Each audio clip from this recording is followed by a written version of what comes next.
The Morgan Report with David Morgan. David Morgan with you with the weekly perspective for the week ending 23rd of March 2018. Well, first article up is from Bloomberg. Cracks are starting to appear in the global economy's momentum. I won't read the whole thing, but the high points. The global economy's upswing showed signs of strain in March as a drop in momentum at businesses from Japan to the Euro region underscored the world's vulnerability to confidence shocks from a trade war.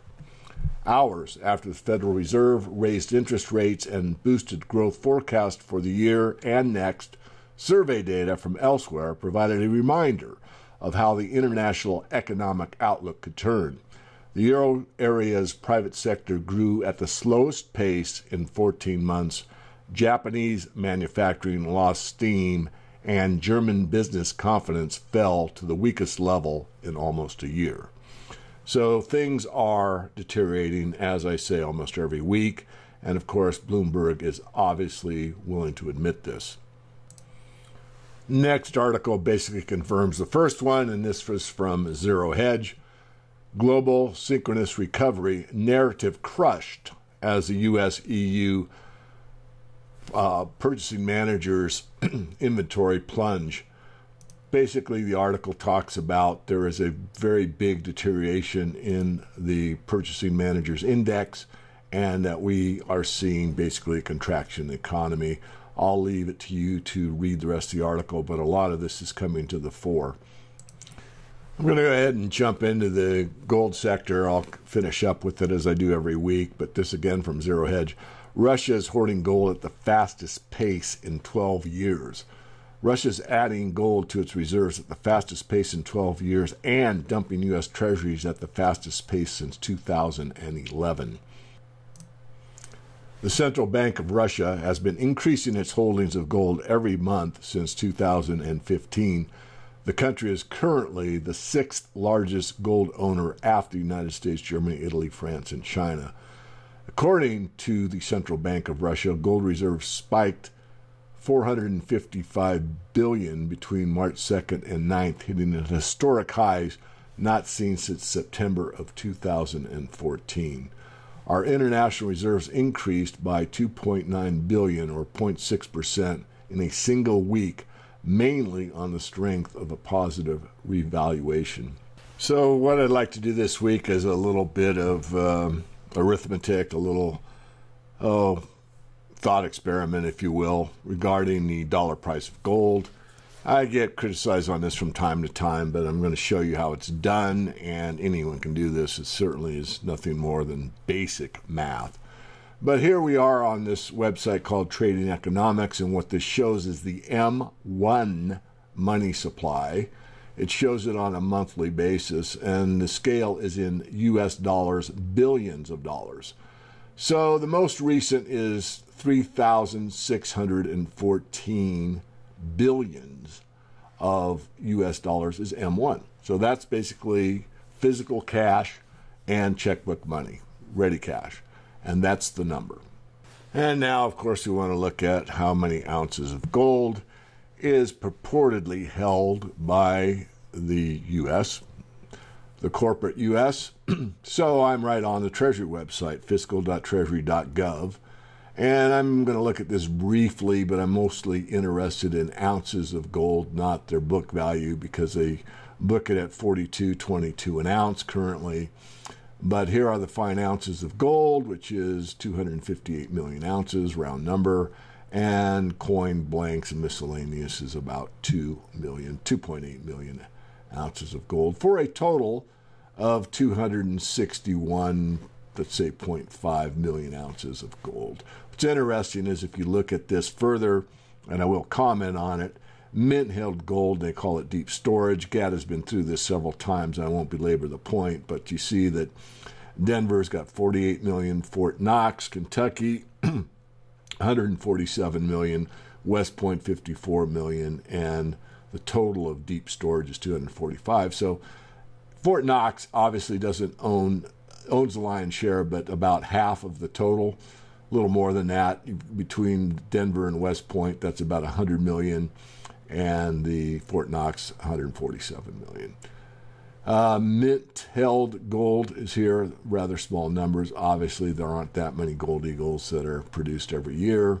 And then, of course, the gold bullion that's held in the Federal Reserve banks in New York, about 13 million according to the Treasury. Gold coins, about 73,452. Pretty small number when you consider the amount of fiat that's floating around there. But again, the number I want to concentrate on is this one right here, 261, I'll call it 0.5 million ounces of gold. So now it's a big division problem that we all learn in whatever it is, 3rd, 4th grade, 5th grade, I forget, I'm too old. But it's basically an arithmetic problem. So what we have is 3,614 billion, and that's going to be 3 zeros because I've cut off 6 zeros on the millions and billions. And then that's divided by, that's dollars, M1 dollars, divided by 261.5 million. So we have the top and the bottom the same as far as zeros are concerned, and that equals. So basis the numbers I just showed you, these are not made up. If you backed the US dollar M1, I'm not talking M2 or all dead or any of that, I'm just talking about physical notes and checkbook money.